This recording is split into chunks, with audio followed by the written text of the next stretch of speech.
Bonjour à toutes, bonjour à tous, bienvenue dans un nouvel épisode de Dans nos baskets. Et aujourd'hui, on va partir à la rencontre de trois athlètes alsaciens, Pauline, Jules et Jean-Pierre. On va aller à la découverte de leur vie, de leurs histoires, mais surtout de leur parcours. C'est parti, on y va. Allez, 2-10-500, utilise bien les bras. Loin derrière, côté gauche surtout. Allez, Pops. J'ai jamais voulu forcément faire de la marche, j'ai jamais voulu non plus faire du haut niveau. C'est vrai que je dis toujours que tout le monde peut courir, mais pas tout le monde peut marcher, ou du moins pas tout le monde peut marcher vite correctement. Dans un premier temps, moi je me suis dit, tu pourras plus jamais refaire de sport, ou en tout cas comme tu le faisais.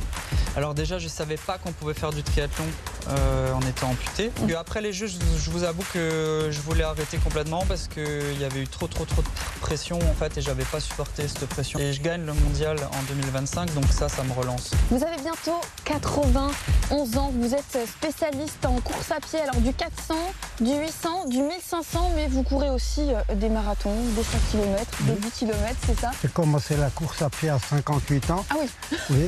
plein de médailles, j'arrive même pas à Plein de compter médailles. tellement il y en a, des cadres. Qu'est-ce que Oui, c'est que oui. tout ça là?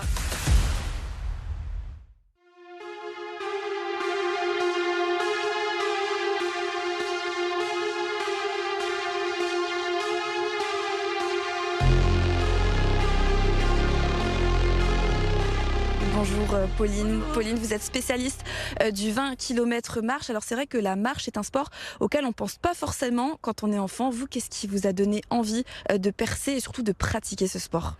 Et c'est vrai que j'ai jamais voulu forcément faire de la marche, j'ai jamais voulu non plus faire du haut niveau. J'ai commencé l'athlétisme au CM2 pour faire du sport, voilà, avec des amis. Et j'ai essayé une fois avec des copines de faire de la marche. On a vraiment bien apprécié et petit à petit j'ai gravi les échelons sans vraiment rien prévoir et tout simplement c'est comme ça, il n'y a pas d'anecdote particulière. Et qu'est-ce qui vous a plu dans ce sport exactement? Je sais pas, la technique, peut-être l'endurance, racontez-moi un petit peu. Je pense que c'est vraiment le mixte des deux.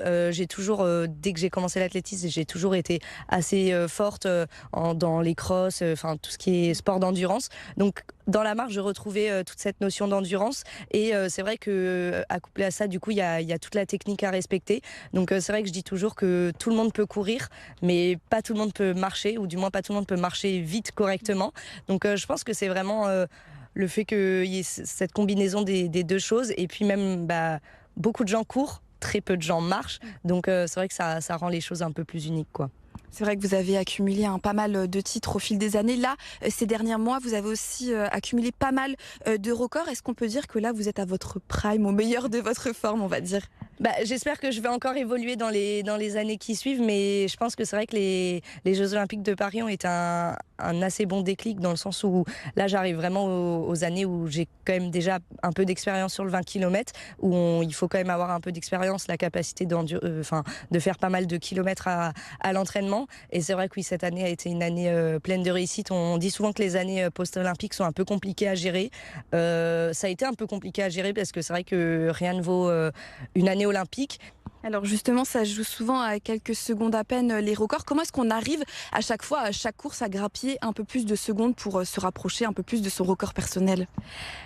C'est toujours des choses qu'on met en place à l'entraînement, que ce soit là petit à petit. Ces dernières années, j'augmente chaque année un peu mon nombre de kilomètres par semaine. C'est vrai que là, je suis à des fois plus de 100 km par semaine, ce que je faisais pas avant. Donc il y a ça. Après, il y a aussi la mise en place d'autres choses à côté. Depuis 2 ou 3 ans, je fais un peu plus de muscu. Et en fait, chaque année, on essaye d'approfondir un secteur différent qui n'est pas encore excellent. Et il y a toujours des choses à améliorer. Et puis petit à petit aussi avec les entraînements, tout le temps. Donc c'est vrai que c'est même sur un 20 km où ça se joue en un peu moins d'1 heure et demie, chaque seconde est importante. Et c'est vrai que là, on va travailler sur des allures à 4,25. Il y a quelques années, c'était à 4,28. J'espère que l'année prochaine, ce sera à 4,22. Enfin voilà, c'est toujours petit à petit. On essaye de gratter 1 seconde par 1 seconde par kilomètre. Et ça fait sur 20 km pas mal de différence. Et vous êtes licencié alors chez vous, ici, dans votre ville d'enfance, à Saverne.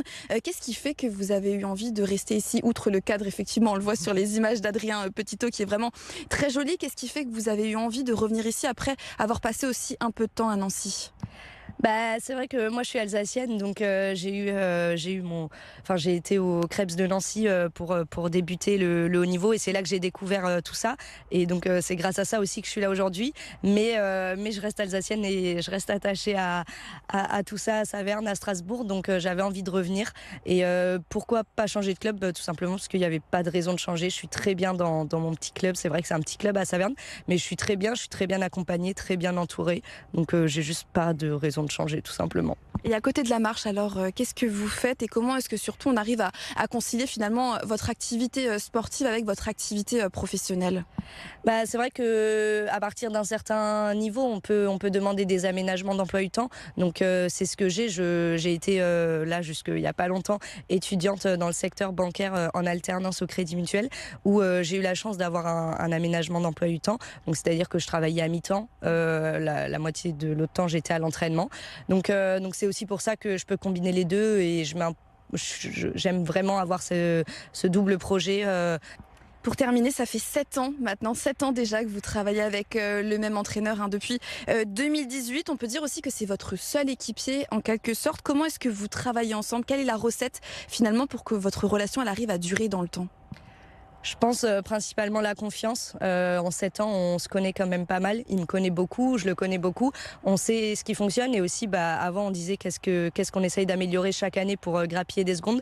C'est que chaque année, on se connaît encore un peu plus, et notamment moi, je sais ce qui fonctionne sur moi au niveau de l'entraînement. Donc, principalement la confiance. Je lui fais totalement confiance. C'est lui qui me fait mes plans d'entraînement. C'est lui qui décide quel entraînement on va faire aujourd'hui, à quelle intensité. Mais lui, il me fait aussi confiance sur si j'ai des mauvaises sensations, ou si là je vois pas ça. Enfin, on est tout le temps en discussion, et oui, on se connaît très bien, et je pense que c'est la confiance et vraiment le fait que c'est pas un athlète seul qui performe, c'est pas un coach seul, c'est vraiment l'ensemble des deux qui forment un duo performant. Merci beaucoup Pauline Stey, on va suivre tout ça. Merci.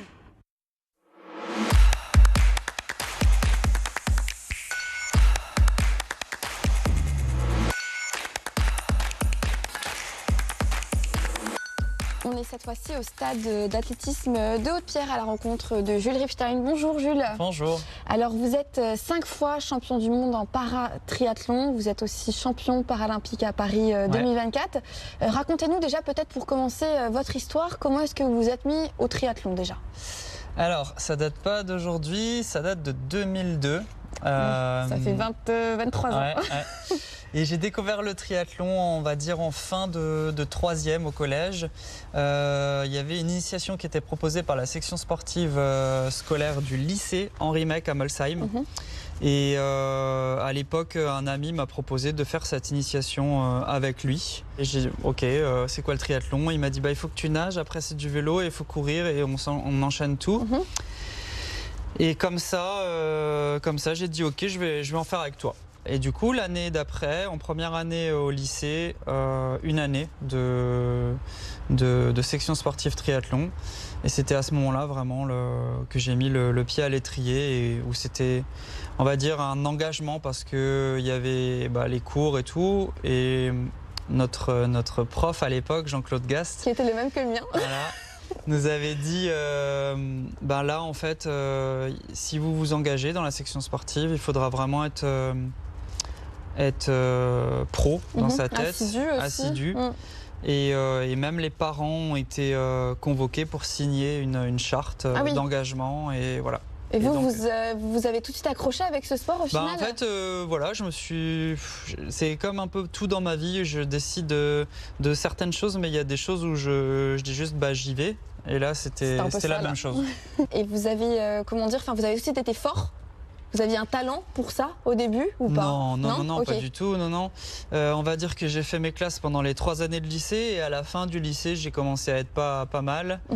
Ensuite, je suis parti faire mes études secondaires à Strasbourg, en licence STAPS. Et à ce moment-là, j'étais pas mauvais, parce que je gagnais des courses toutes catégories, alors que j'étais junior en Alsace. Donc on va dire que j'étais un des meilleurs d'Alsace à ce moment, toutes 4. Et puis ensuite, il y a eu les 3 années à la fac, voire 4 même, parce que j'ai repiqué une année. Et à la fin de ces 4 années, j'ai eu mon accident. Mais on va dire qu'à la fin des 4 années de fac, j'étais bon, quoi. Et alors, qu'est-ce qui s'est passé justement quand vous avez eu votre accident, le triathlon? Qu'est-ce que vous en avez pensé sur le coup? Est-ce que vous vous êtes dit, ça va plus être possible? Ou alors vous vous êtes dit au contraire, ça a été une source de motivation pour vous relever de cet accident? Dans un premier temps, moi je me suis dit, tu pourras plus jamais refaire de sport, ou en tout cas comme tu le faisais. Et le triathlon, ça a mis 7-8 ans à revenir dans ma tête. Mais avant ça, ça m'a servi parce que j'avais une très très bonne condition physique et pour la rééducation et tout, ça m'a vachement servi d'avoir été sportif auparavant.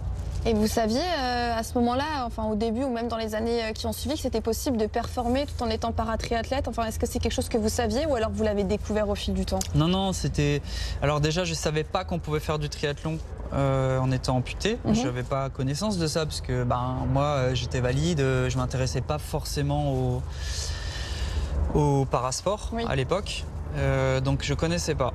Et ça a mis 5-6 ans avant que je commence à me réintéresser au triathlon, même de manière générale, parce que je voulais plus vraiment en entendre parler. Oui, bien sûr. Et j'ai fouillé sur internet et à un moment donné, j'ai vu des mecs qui faisaient du paratriathlon, des mecs amputés fémoraux comme moi, qui faisaient du paratriathlon. Et j'ai commencé à regarder les perfs qu'ils faisaient, comment est-ce qu'ils se débrouillaient en natation, en vélo, en course à pied. Et j'ai comparé avec ce que moi je faisais avant. Et je me suis dit, ok, là en fait, en nat, c'est déjà bon. Tu pourrais y arriver même sans trop d'entraînement spécifique. Et après en vélo, en course à pied, j'avais aucune idée. Parce que en vélo, je refaisais un tout petit peu de vélo, mais comme ça en VTT, en loisir. Et en course à pied, j'avais jamais recouru depuis l'accident. Et donc, ces deux disciplines, pour moi, c'était l'inconnu. Mais je me suis dit, il y a peut-être moyen quand même de faire quelque chose vu le bagage que j'avais. Et j'ai refait le triathlon d'Aubernay, que j'avais gagné en 2005. Je l'ai refait, je l'ai fini avec la prothèse.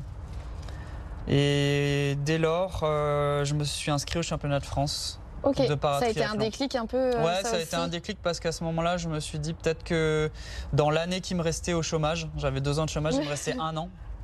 Et je me suis dit, qu'est-ce que tu vas faire de ta vie future? Parce que tu as quitté ton job. Peut-être que faire du sport quand tu as 30 ans, c'est encore le bon moment. Et du sport de haut niveau surtout. Oui. Parce que on sait bien qu'après, quand on vieillit, c'est plus pareil. Et là, je me suis dit, peut-être tente ta chance dans le haut niveau de nouveau. Donc là, c'est devenu un objectif. Voilà, c'est devenu un objectif en 2017. Une fois que j'ai fini le triathlon d'Aubernay, que je me suis dit, c'est bon, tu as franchi la ligne. Tu peux t'inscrire au championnat de France de paratriathlon, parce que les championnats de France en paratriathlon, c'est open, tout le monde peut s'inscrire. J'ai fait les France, j'ai fini 2e. Et là, je me suis dit, ok, c'est bon, les mecs devant, ils sont le gars devant, il était à 6 ou 7 minutes devant moi, donc c'était un gros gap. Mais il n'y avait pas une densité énorme en France, donc j'avais une chance de me qualifier pour des compétitions futures.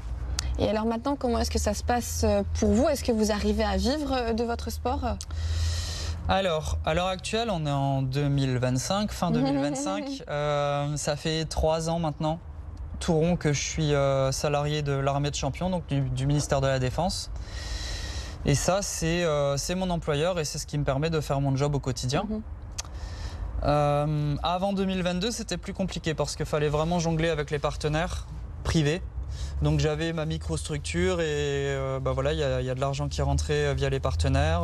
J'essayais de me débrouiller pour financer mes saisons. C'était beaucoup moins confortable. Et c'était beaucoup moins confortable, c'était beaucoup moins, on va dire, rassurant. Alors que là, depuis que je suis à l'armée, c'est quand même... même si c'est des contrats d'1 an ou 2 ans, ils sont renouvelables et du coup, je me sens quand même plus en sécurité, quoi. Et on sait que si on sort des listes de haut niveau, après ça devient beaucoup plus compliqué parce on est moins considéré par l'État français et par les fédérations, tout simplement. Il y a toujours cette pression-là aussi de se dire qu'il faut continuer vraiment à performer pour pouvoir continuer à en vivre. Non, on ne peut pas vraiment s'arrêter. C'est-à-dire que moi, après les Jeux, à un moment donné, je me suis dit, allez, tu fais une année, une petite pause pendant une année sans rien, tu te consacres à d'autres projets.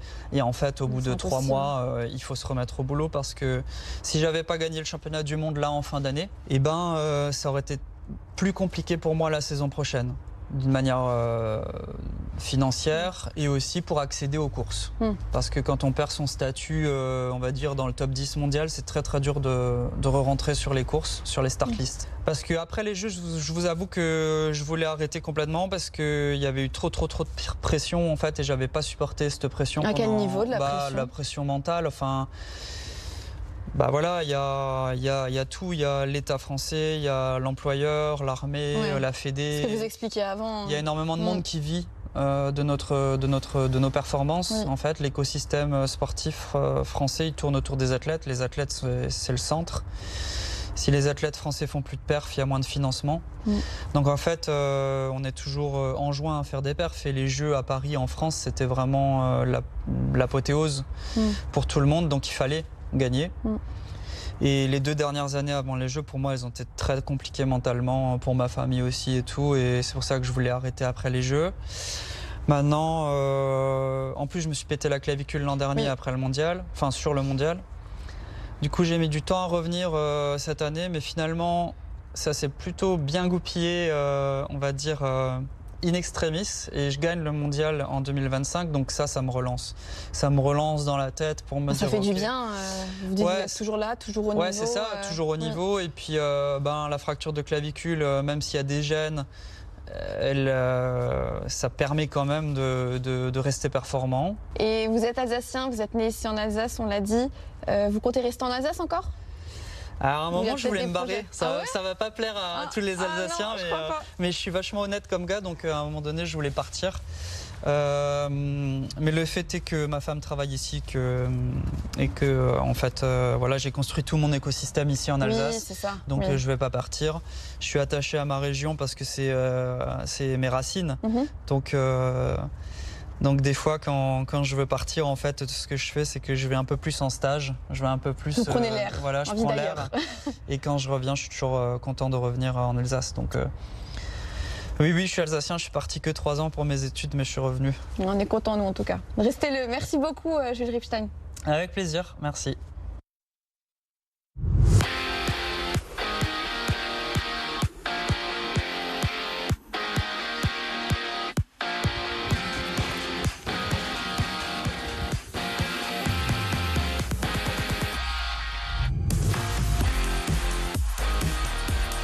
Et courir n'a pas d'âge. On part cette fois-ci à la rencontre de Jean-Pierre Vermut. Bonjour Jean-Pierre. Vous avez bientôt 91 ans. Vous êtes spécialiste en course à pied, alors du 400, du 800, du 1500, mais vous courez aussi des marathons, des 5 km, des 10 km, c'est ça.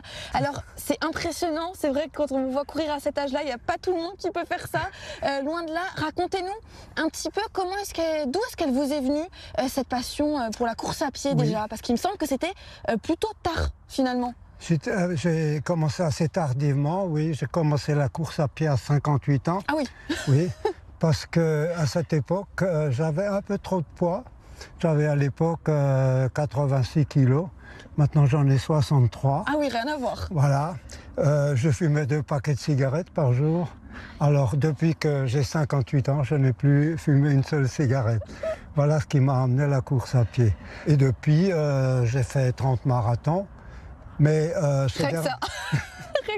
Mais c'est vrai que c'est assez fou parce qu'on se dit normalement on commence la course à pied plutôt quand on est à l'adolescence ou au début de la vie d'adulte. Vous, ça vous est vraiment venu qu'à 58 ans? Avant vous ne faisiez pas du tout sport ou... J'ai fait un peu de sport, j'ai fait un peu de judo. Je ne suis pas allé très loin, je suis allé jusqu'à la ceinture verte.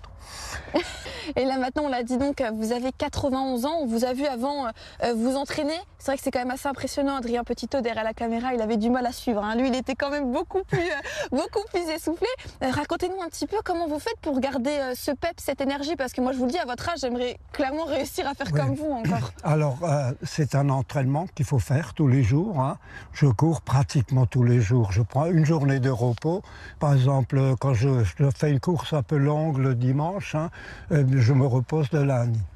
Alors, je ne cours pas que sur la route, je cours aussi sur le tapis, dans une salle de fitness. Quand il fait mauvais, par exemple, je cours sur le tapis en salle des sports. Et les gens, ils doivent être surpris quand ils vous voient, par exemple, en salle de sport. Ils doivent se dire, ah ouais, Oui, je suis un peu connu quand même. vous êtes reconnu, je pense, Oui, par quand rapport même. à ça. Quand même. Et dites-nous alors, qu'est-ce qui vous maintient encore et qui vous donne encore cette envie de continuer? Parce que là, on dirait que vous n'êtes pas prêt de vous arrêter. Je ne suis pas prêt de m'arrêter, non. Je courrai jusqu'à... Je ne pourrai plus courir. Hein. Jusqu'au bout. Vous savez, à mon âge, ça peut venir très vite. Hein. On peut un jour sentir que ça ne va plus. Hein. Pour l'instant, vous voyez bien, ça... Tant que vous, ça a l'air d'aller. tant que vous le pouvez, vous en Ouais. profitez. Ouais. Nous, ce qu'on va faire, c'est qu'on va aller chez vous Oui. et on va en profiter. Vous allez nous montrer tous vos trophées. C'est Ça ça. marche? Allez, on y va? On y va.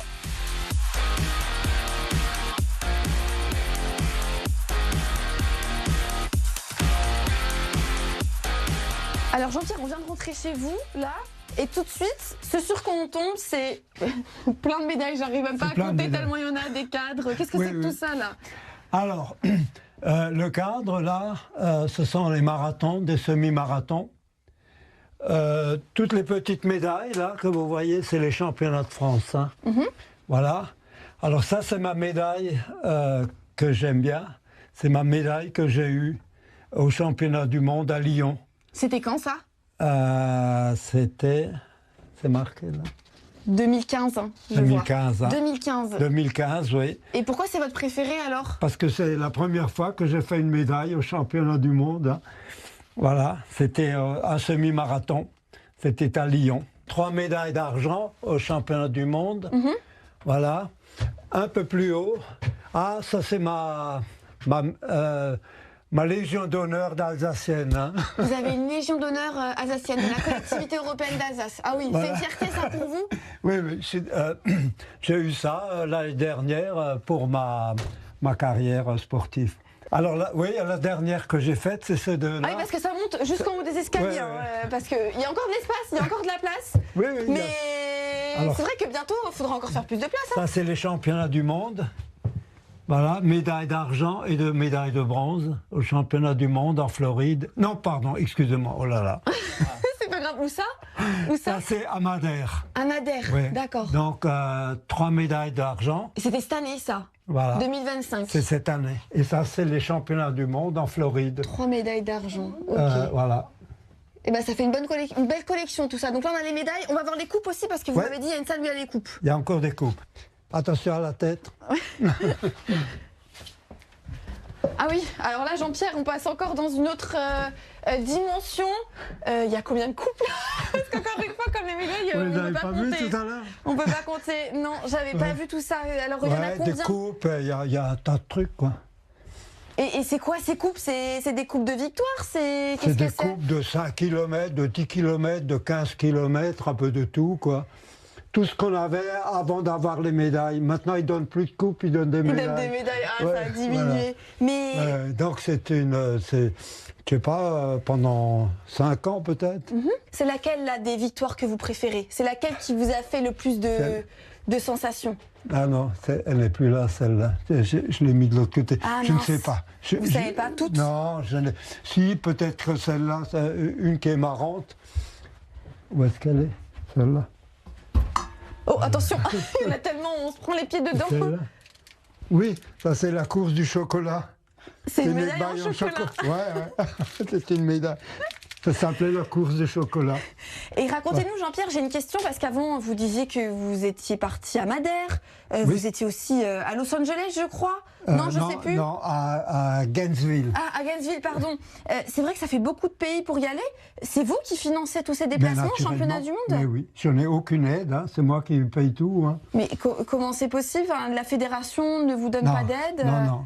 D'accord. Personne ne me donne quelque chose. Donc vous y allez par vos propres Voilà. moyens.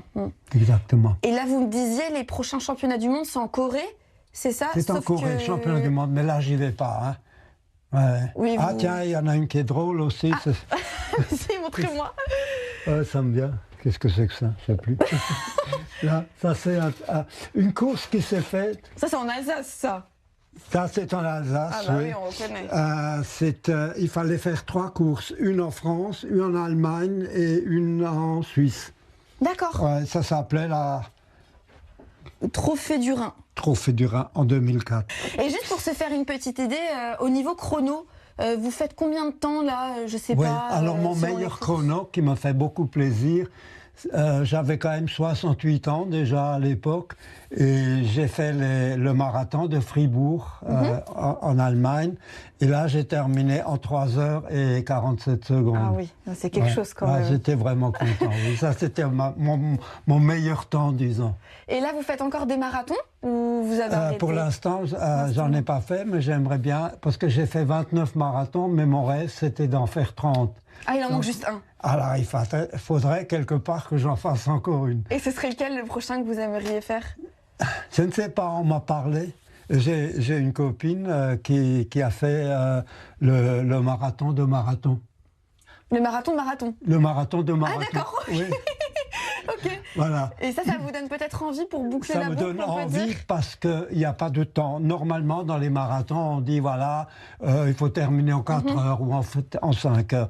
Et à marathon, il n'y a pas de limite. Alors peut-être que l'année prochaine, je veux peut-être me tenter de faire un marathon. Jean-Pierre, en encore. tout cas, c'est impressionnant tout ça. Qu'est-ce qu'on peut vous souhaiter encore là pour la suite maintenant? Encore plusieurs années de course. Plusieurs années de course et encore plus de coupes, j'imagine. Il y a de la place là encore. Il y a de Oui, la place pour en oui, mettre il y a d'autres, encore on de le la voit. place, oui, C'est encore ça va être possible. difficile, mais bon, on trouvera On va en encore. faire, on va Voilà. en faire de la place. Bah, merci beaucoup en tout cas, Jean-Pierre. Évidemment, vous souhaite tout le meilleur encore. Merci beaucoup à vous. Voilà, c'est terminé pour ce numéro de Dans nos baskets. Merci à nos 3 athlètes de nous avoir ouvert leurs portes et de nous avoir surtout partagé quelques moments de leur vie. Et puis on se retrouve la semaine prochaine pour un nouveau numéro de votre magazine. À bientôt.